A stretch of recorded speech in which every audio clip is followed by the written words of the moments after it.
공시족 40만 시대 대한민국 최고 강사의 적중 강의 만나보겠습니다. 공무원 시험 합격의 길로 여러분을 초대합니다. 노량진 특강!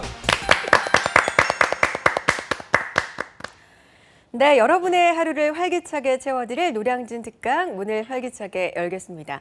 시간도 돈도 부족한 우리 공시생들에게 문화생활 참 어려운 얘기죠. 그런 노량진 공시족들에게 이 단비 같은 쉼터가 될 수 있는 공간이 있다고 하는데요. 바로 2,000원 영화관입니다. 단돈 2,000원에 영화를 볼 수 있다는 얘기인데요. 8개 좌석밖에는 없는 작은 영화관이라고 합니다. 따로 정해진 시간표도 없고요. 그냥 입장하는 대로 바로 영화가 시작된다고 합니다. 그러니까 운 좋으면 단돈 2,000원에 이 영화관 혼자 영화를 관람할 수 있다는 정말 그런 행운도 기대해 볼 수가 있는 곳인데요. 2,000원이라는 이 관람료는요. 반 정도는 독립영화를 만드는 감독들에게 돌아간다고 합니다. 상생 구조라고 하니까 더욱더 의미 있게 느껴지네요. 자, 오늘도 공무원을 준비하고 있는 두 학생과 함께하도록 하겠습니다. 안녕하세요. 자, 2,000원 영화관 얘기로 오늘 문을 열어봤습니다. 문화생활 즐기기가 참 쉽지가 않잖아요. 나만의 뭔가 스트레스 해소도 하고 문화생활을 즐길 수 있는 방법들이 각자 좀 있지 않을까 싶은데 관규 학생 어때요? 네, 저는 일단은 문화생활이라고 하기엔 좀 그렇고 이제 뭐 휴식 같은 거를 좀 취하긴 하는데요. 네. 일단은 뭐 스터디가 끝난 후에 휴식을 취하거나 뭐 점심을 먹고 나서 한 10분, 20분 휴식을 취하는데 한 10분 정도 쉰 것 같은데 시간은 막 한 20분, 30분 가 있고 막 이렇더라고요. 그래요. 체감은 네. 진짜 짧게 지난 것 같은데 네, 맞아요. 시계 보니까 어느새 20, 30분 지나 있고 그걸 좀 네. 주의해야 될 것 같아요. 네. 그래서 어때요? 만족하나요? 그런 방법에? 네, 저는 만족합니다. 그래요. 짜투리 네. 시간을 활용해서 휴식을 취하는 방법. 알겠습니다. 재용 학생 어때요? 저도 문화생활보다는 그냥 아버지랑 주말에 사우나를 가서 이제 뭐 냉탕에 있거나 온탕에 있으면서 이제 좀 피로를 이렇게 좀 녹이는 그런 걸 하면서 저는 좀 휴식을 하는데, 그렇게 하면서 이제 아버지랑 같이 이렇게 씻으면서 이제 뭐 제 고민에 대한 거에 대해서 이제 조언을 얻거나 이러면서 이제 하는 게 저한테는 좀 최고의 휴식이었던 것 같아요. 그래요. 휴식도 취하고 아버지하고 소통하는 기회도 되는군요. 네. 알겠습니다. 자, 2,000원 영화관 얘기로 시작을 해봤는데요. 사실 노량진의 2,000원 영화관은요. 이걸 만든 사람이 영화 감독을 꿈꾸는 한 청년이라고 합니다. 독립영화를 만드는 그 문화 예술인들을 어떻게 도울 방법이 없을까 하는 그 아이디어가 이런 영화관까지 만들게 된 계기가 되었다고 하는데요. 다른 꿈을 꾸고 있지만 공무원을 꿈꾸는 청년들 그리고 영화 감독을 꿈꾸는 청년들 모두를 응원할 수 있는 정말 뜻깊은 방법이라는 생각이 듭니다. 자, 오늘도 고단한 공시생을 응원하기 위한 적중 강의 저희도 준비해 놓고 있습니다. 공무원 사회 마스터 서호성 교수님의 강의 지금부터 박수로 청해 드릴게요.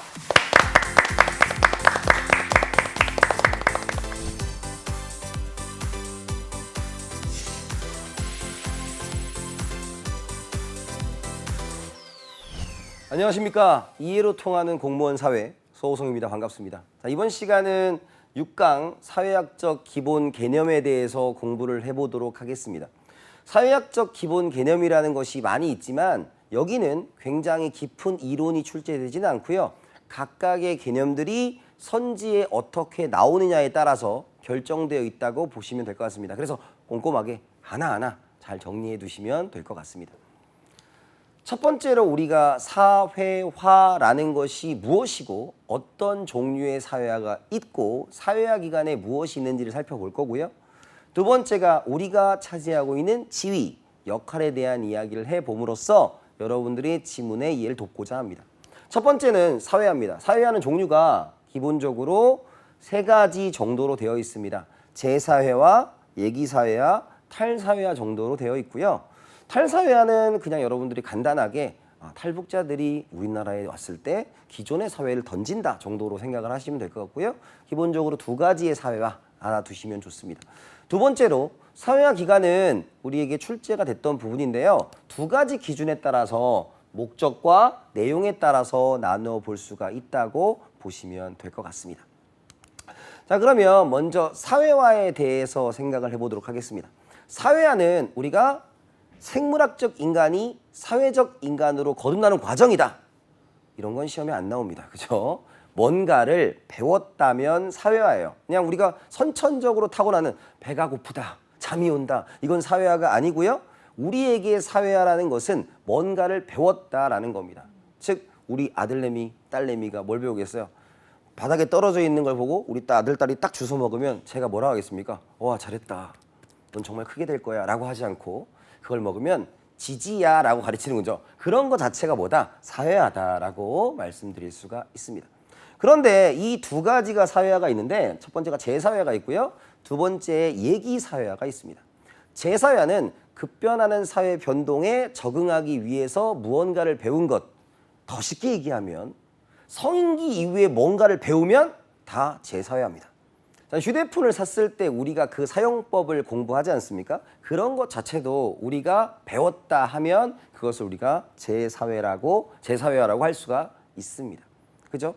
재사회화는 끊임없이 계속적으로 진행이 되는 것이고요. 끝이 없습니다. 이유는 사회는 계속적으로 변하고 있기 때문이다라는 거죠. 그런데 얘기사회화라는 게 있습니다. 예를 들어서 우리가 이제 미래가 예정되어 있는 경우가 있습니다. 예를 들어서 우리 관계학생이 공무원에 합격을 하시면, 경찰 합격하시면 어디에 가게 되죠?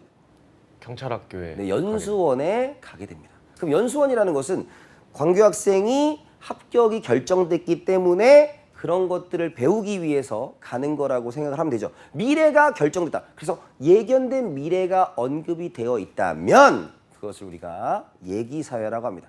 그러니까 재사회화랑 얘기사회화는 같이 나타나는 경우가 많습니다. 아시겠죠? 그럼 간단하게 생각하면 재사회화는 뭐라고요? 우리가 성인기 이후에 사회 변동에 적응하게 배운 것. 그 다음에 얘기사회는 예견된 미래가 반드시 있어야 된다. 대표적으로 OT나 연수원 같은 것에서 배우면 이렇게 된다입니다. 그래서 사회화 기간이 있는데요. 이제 이것부터가 이제 여러분들한테 무엇이 하냐면 구분을 하는 것이 굉장히 중요해지기 시작을 합니다. 구분을 해야 돼요. 그래서 1차적이냐 2차적이냐라고 했을 때 수준이 낮으면 1차적, 수준이 높으면 2차적이에요. 그러니까 기본적인 것들을 배우면 1차적, 뭔가 지식을 습득하고 미래를 대비하고 직장을 가진다. 간단하게 얘기하면 우리가 가족, 어머님들이 우리에게 굉장히 복잡한 걸 가르쳐주진 않습니다. 그런 것들이 1차적 사회화 기간. 그죠? 그 다음에 2차적 사회화 기간 뭐예요? 학교. 그랬더니 꼭 이런 질문을 하는 학생이 있어요. 선생님, 초등학교는요? 중학교는요? 고등학교는? 안 나와요. 그냥 학교로만 나와요. 학교로만. 학교는 2차적 사회화 기관이다라고 말씀드릴 수가 있습니다. 그런데 공식적 사회화 기관과 비공식적 사회화 기관이 있겠죠. 공식은 뭐겠어요? 목표를 사회화로 하느냐, 가르치는 것이 목표예요 라는 게 뭐예요? 학교, 학원 이런 것들이 되겠고요. 가르치는 게 목표는 아니지만 뭔가를 배우게 된다는 거죠. 우리 PD님이 여기 있는 이 모니터를 올리는 걸 배우기 위해서 여기를 왔겠습니까? 아니죠. 와서 보니까 이거 올리는 것도 배운 거죠. 그런 것들이 뭐다? 회사. 그런데 중요한 것은요. 우리가 기준에 따라서 많은 사회화 기간을 다르게 얘기할 수 있습니다. 예를 들어서 우리가 가족은 1차예요, 2차예요? 1차적 사회화 기간. 공식적 사회화 기간이에요, 비공식적 사회화 기간이에요? 비공식적 사회화 기간이죠. 그래서 어떠한 기준에 따라서 부르느냐에 따라서 이름이 달라질 수 있으니 그 기준을 명확하게 공부하시면 여러분들에게 좋은 학습이 될 수 있을 것 같습니다. 아시겠죠? 그래서 출제가 이렇게 되는 거 아닙니까? 기출문제입니다. 비공식적 사회화 기간이면서 1차적 사회화 기간인 것이 또래 집단인가요? 네, 왜? 또래 집단한테 뭔가를 배우기 위해서 친구를 만나지 않습니다. 뭔가를 배우고 친구를 만나는 것도 아니고 그 다음에 고차원적인 거. 친구야, 오늘 우리 드디어 로켓 조립법을 만들어 볼까? 이런 거 없어요. 그러니까 기본적으로 간단한 것들, 또래 집단 맞습니다. 근데 가족 있죠? 가족은 가르치기 위한 것이에요? 아니죠. 그러니까 가족은 비공식적 사회화 기간이 되어야 합니다. 세 번째, 직업훈련, 훈련원. 가르치는 것이 목표가 되겠죠. 따라서 공식적 사회화 기간이면서 2차적 사회화 기간이 돼야 되고요. 네 번째, 학교는 뭐예요? 공식적이면서 2차적 사회화 기간이다. 정답은 뭐다? 기억과 리을인 2번입니다. 그래서 사회화 기관을 구분하는 법 여러분들이 할 수 있어야 합니다. 아시겠죠? 그래서 첫 번째, 사회화는 뭐라고요? 배우는 거. 재사회화는 성기에 배우는 거. 그 다음에 예기사는 예견된 미래가 있다. 그리고 사회화 기간을 나누는 두 가지 기준 기억을 해두셔야 됩니다. 자, 두 번째로 가시면 사회학적 기본 개념이라는 게 있습니다. 그래서 세 가지에 대한 것들을 여러분들이 공부를 해주셔야 되는데요. 지위, 역할, 역할 행동, 역할 갈등입니다. 역할 갈등 그 네 가지를 구분을 하셔야 되는데 전혀 어렵지 않으니까 저하고 한번 보시면 됩니다. 첫 번째 지입니다. 사회적으로 차지하고 있는 위치를 우리가 뭐라고 한다? 지위라고 합니다. 예를 들어서 저는 여기서 여러분들한테 가르치는 강사, 교수이기도 하지만 집에 가면 아빠가 되고 우리 부인한테는 남편이 됩니다. 그리고 전 남자이기도 하고요. 한 개인이 가지고 있는 지위는 여러 가지가 있습니다. 그죠? 우리 재홍 학생은 무슨 지위를 갖고 있습니까? 저는 일단 아들. 그리고 학생 이런 것들의 지위를 가지고 있습니다. 그죠? 그런데 우리가 이제 귀속 지위라는 게 있고 성취 지위라는 게 있어요. 귀속 지위라는 것은 우리가 노력을 하지 않아도 가질 수 있는 것을 귀속 지위, 타고나는 것이라고 하고요. 성취 지위는 자신의 노력에 따라 생기는 것을 성취 지위라고 합니다. 그러면 우리가 한번 생각을 해보죠. 여기서 가장 많이 나오는 것이 뭐냐면 우리가 학생입니다. 학생. 우리 초등학생. 초등학생은 귀속지일까요? 성취지일까요?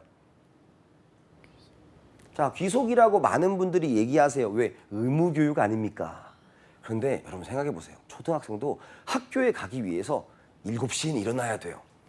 그리고 가방을 메고 밥을 먹고 학교에 가려는 끊임없는 노력을 해야 됩니다. 학생은 성취지입니다. 그죠? 두 번째, 우리가 남편은 귀속지일까요? 성취지일까요?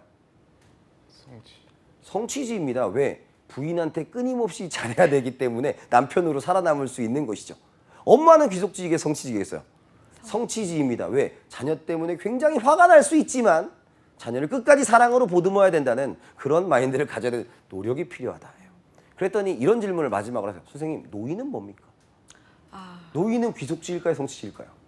그랬더니 꼭 이러십니다. 선생님, 노인은 살아남기 위한 끊임없는 노력을 하는 거 아닙니까? 노인은 아니에요. 노인은 그냥 나이를 드신 분을 노인이라고 합니다. 청소년, 노인 이런 분들을 우리가 귀속지위라고 하는 것이고요. 학생, 어머니, 남편 이런 것들을 우리가 성취지위라고 합니다. 최근에는 당연히 귀속지위, 타고나는 것보다는 성취지위가 훨씬 더 중요한 지위가 되었다라고 말씀드릴 수가 있습니다. 아시겠죠? 자, 두 번째가 우리가 지위를 했으니까 역할하는 거. 지위와 역할은 우리가 달걀의 흰자와 노른자 관계라고 생각을 하시면 돼요. 지위가 있다면 반드시 역할은 따라가게 되어 있습니다. 예를 들어서 우리가 선생님이라는 지위가 있으면 뭐 해야 되겠어요? 열심히 잘 가르쳐야 되고, 수험생이라는 지위가 있으면 한눈 팔지 말고 공부를 하셔야 되는 거죠. 끊으려고 했다면 빨리 다시 마음을 잡으셔야 돼요. 그래서 계속 보셔야 돼요. 그래서 우리가 지위에는 반드시 뭐가 따라간다? 역할이라는 게 따라갑니다. 자, 근데 여기서 하나의 시험 문제가 있습니다. 우리가 지위가 있으면 반드시 역할이 있다고 말씀드렸어요. 그런데 그 역할을 다른 표현으로 하면 역할 기대라는 표현을 합니다. 역할 기대. 그럼 역할 기대는 지위가 같으면 역할은 같을까요? 다를까요? 지위가 있으면 그거에 대한 역할은 같을까요? 다를까요? 같습니다. 왜? 역할은 지위에 요구되는 행동 양식입니다. 그러면 수험생이라는 지위가 있다면 수험생들은 모두 역할이 동일해야 합니다. 어떤 거가 역할일까요? 열심히 공부하기가 여러분들의 수험생의 역할입니다. 자, 그런데 실제적으로 열심히 공부하는 사람이 있고요. 실제적으로 열심히 공부하지 않는 사람이 있습니다. 그렇죠? 그러니까 우리가 역할이라는 것과 실제로 행동으로 옮겨지는 역할 행동 혹은 역할 수행이라는 것이 같지만 다른 거예요.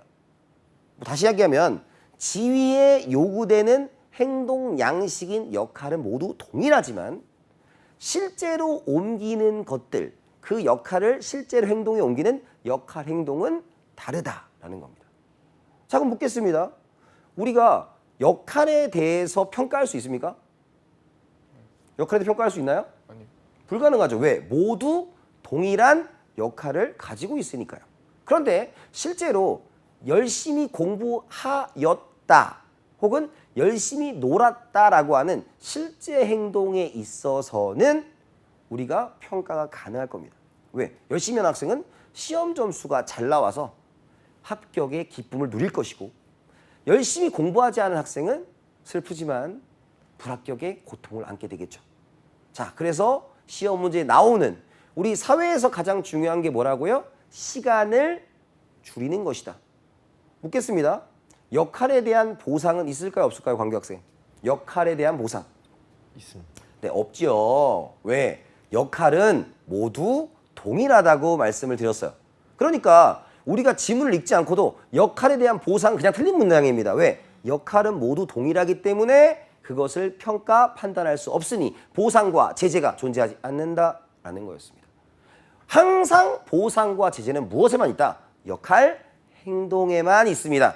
역할, 행동에만 있어요. 나중에 시험에 맞다, 그거 특강에서 봤는데 이런 느낌 가져가셔야 됩니다. 아시겠죠? 그래서 역할, 행동에 대한 보상만 있다라는 거 기억을 해주시고요. 이제 마지막으로 역할 갈등이 있는데 요게 이제 여러분들한테 나온다면 굉장히 어렵게 나올 수가 있어요. 자, 근데 역할 갈등과 우리가 같이 갈 수 있는 개념 중에 하나가 뭐냐면 심리적 갈등입니다. 심리적 갈등.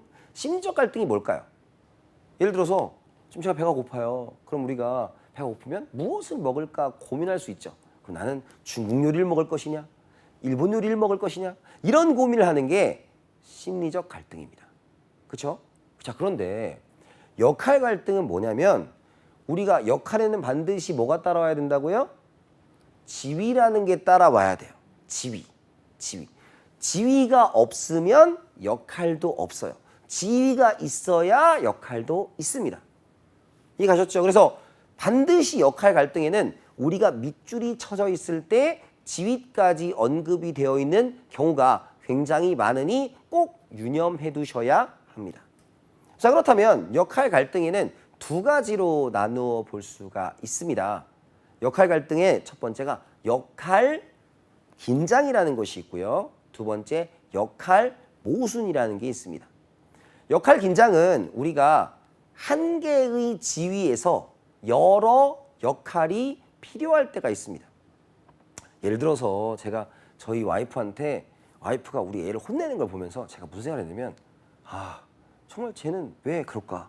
라는 생각을 했다가 제가 잠깐 반나절을 보고 나서 우리 와이프가 성인군자라는 걸 깨달았어요. 진짜로. 이게 애들이 움직이는 모습과 애들의 행동을 어떻게 할 수가 없습니다. 그러면 어머니들은 애를 혼낼 수도 있고요. 애를 자상하게 보살펴 줄 수도 있습니다. 혼내기만 하면 어떻게 되죠? 소심해져요. 자상하게만 해주면 속된 말로 나대게 됩니다. 웃자고 한 얘기니까 또 방송 용어가 아니라고 뭐라 하지 마시고, 즉 뭐랄까 굉장히 어쨌든 뭐 단어가 생각나지 않습니다. 딱 적당한 단어 같아요. 자, 근데 중요한 건 어머니는 혼내는 것과 자상한 것 사이에 항상 고민을 하게 된다. 어머니란 지위 하나죠. 그걸 우리가 뭐라고 한다? 역할 긴장이라고 합니다. 그런데 두 번째는 뭐냐면 역할 모순이란 건 한 개 이상의 지위, 그러니까 두 개가 겹치는 거예요. 예를 들어서 제가 맨날 얘기하는 게 뭐냐면 제 직업 자체가 굉장히 바쁜 직업입니다. 그래서 우리 딸과 동물원을 가기로 했는데 아직 못 갔어요. 한 6개월 됐습니다. 그래서 근데 추워서 못 가고도 있어요. 그래서 이제 가려고 했는데 못 가서 우리 딸하고 동물원에 가기로 약속을 잡습니다. 자, 그런데 갑자기 방송국에 연락이 와가지고 선생님 빨리 지금 방송이 펑크가 났으니 빨리 와주세요 라고 얘기를 한다면 저는 어떻게 될까요? 자, 거기서 고민이 시작됩니다. 아빠라는 지위에서는 딸과 즐겁게 놀아주어야 하고 선생님이라는 직업에서는 내가 방송에 가서 방송을 하는 것이 겹치게 되는 거죠. 그렇죠? 그럼 저는 어떻게 해야 될까요? 고민하면 역할 갈등입니다. 그런데 문제가 요즘 되게 그렇게 나와요. 어떻게 나오냐면 거기서 고민 중이다까지 나오면 역할 갈등입니다. 근데 고민 중인데 선택했다 그러면 역할 갈등이 아니에요. 밑줄이 어디까지 쳐 있는지 잘 봐야 돼요. 그러니까 고민 중일 때까지만 뭐다? 역할 갈등이고 고민 중이 아니면 역할 갈등이 아니다 라는 거 이따가 문제에서 보시면 됩니다. 그래서 여기에서의 포인트는 뭐냐면 여러분들 이렇게 생각하시면 돼요. 첫 번째는 지위에서 귀속 지위와 성취 지위를 구분할 수 있습니까가 1번이고요. 두 번째는 우리가 역할과 역할 행동을 구분할 수 있는가가 두 번째 문제가 되겠고요. 대신에 반드시 기억해야 될 문장이 뭐였다? 역할에 대한 보상은 없다라는 것. 역할, 행동에 대한 보상은 있다. 그래서 그걸 구분하는 방법은 명사형으로 끝나느냐, 과거형 끝나느냐. 평가를 하려면 그게 행동으로 일단 옮겨져야 되겠죠. 그런 개념으로 여러분들이 한번 생각을 해보시면 될 것 같습니다. 그리고 마지막으로 역할 갈등은 심리적 갈등과 구분을 해야 되는데 역할 갈등은 반드시 지위에 대한 언급이 있고요. 심리적 갈등은 지위에 대한 언급이 없다라는 거. 그 정도 기억을 하시면 됩니다. 자, 그러면 문제가 어떻게 나왔는지 한번 보도록 하죠. 그러니까 이런 식의 문제예요. 이런 식의 문제. 그러니까 이제 이런 식의 문제는 하나의 개념을 묻는 문제가 아니라 어떠한 것들이 지문에 나열되고 그것들을 해석하는 겁니다. 공공회사에 입사하여 25년 동안 근무한 갑은이죠. 첫 번째, 회사입니다. 회사는 가르치는 것을 목표로 하나요? 아니죠. 그러니까 비공식적 사회화 기관이며 수준이 높나요, 낮나요? 직업과 관련돼 있으니까 높죠. 2차적 사회화 기관이라고 한다. 구분하는 거 첫 번째 나왔습니다. 그러니까 1번은 틀렸죠. 비공식적 사회화 기관이기 때문입니다. 두 번째, 니은 내년에 퇴직을 앞두고 있다. 3개월 전부터 퇴직 이후 창업을 위해 요리 학원에서 요리를 배우고 있다. 예요. 자, 첫 번째, 우리 갑은 성인인가요? 네, 퇴직을 얘기하고 있으니 성인입니다. 그러니까 일단 재사회화가 됩니다. 그런데 요리학원에 다니는 이유가 뭐죠? 창업이라는 단어가 있죠. 창업. 창업이라는 것은 미래를 대비하기 위한 거죠. 예견된 미래가 있다는 뜻입니다. 예견된 미래가 있으니까 뭐 된다? 예기사회화도 된다라는 거죠. 성인기 이후에 배우면 재사회화. 물론 그게 100%는 아니지만 여러분들이 문제를 풀기에는 굉장히 쉬운 방법입니다. 아시겠죠? 그래서 성인기 이후 그 다음에 예견된 미래가 있느냐 따져보시는 거고요. 세 번째, 디귿은 갑의 역할 갈등상을 나타낸다. 신경이 복잡하다. 그냥 복잡하잖아. 그냥 복잡해. 우리가 역할 갈등이라면 반드시 뭐가 언급이 돼야 된다고요? 지위에 언급이 있어야 되는데 마음이 복잡한 거예요. 그러니까 이것은 뭐다? 그냥 심리적 갈등이 되고요. 네 번째, 리을과 미음은 모두 귀속지위다. 막내 아들, 내가 막내로 태어나고 싶어서 태어난 것은 아니죠. 그러니까 귀속지위가 되고 어머니로 살아가기 위해 얼마나 크나큰 고통, 미안합니다. 즐거움으로 해두죠. 즐거움을 가지셨겠습니까? 그래서 노력과 즐거움을 가졌으니까 어머니는 성취지위가 됩니다. 아시겠죠? 그래서 이런 식의 문제가 나오니 정리를 해보시면 됩니다. 마지막 정리하면 첫 번째, 성인기 이후에는 뭐다? 재사회화이며 재사회는 다양해지고 있고요. 두 번째, 예견된 미래가 있으면 예기사회화다. 반드시 예견된 미래가 앞에 언급이 되어야 됩니다.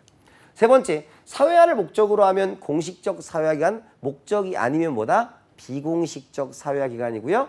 근데 가끔 질문하는 게 학원에 대한 질문을 좀 하세요. 학원은 여러분들이 두 가지로 생각하면 돼요. 회사라고 보시지 마세요.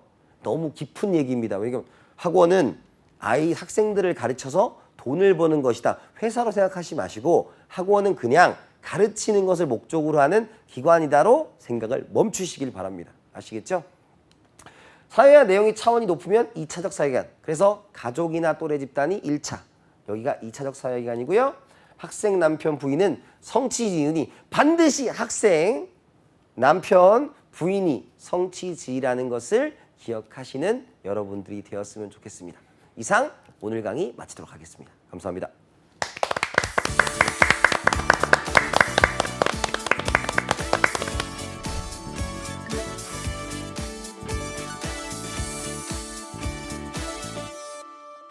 네, 오늘은 사회화 개념과 역할에 대해서 배워봤는데요. 저도 집에서는 딸이자 여기서는 노량진 특강을 진행을 하고 있는 MC인데 딸은 귀속지휘고 MC는 성취지휘라는 거 오늘 잘 알게 되었습니다. 자, 두 학생은 어떻게 들었는지 궁금한데요. 재용 학생 어땠나요? 일단 오늘 개념 전체적으로 좀 쉬웠던 것 같은데 네.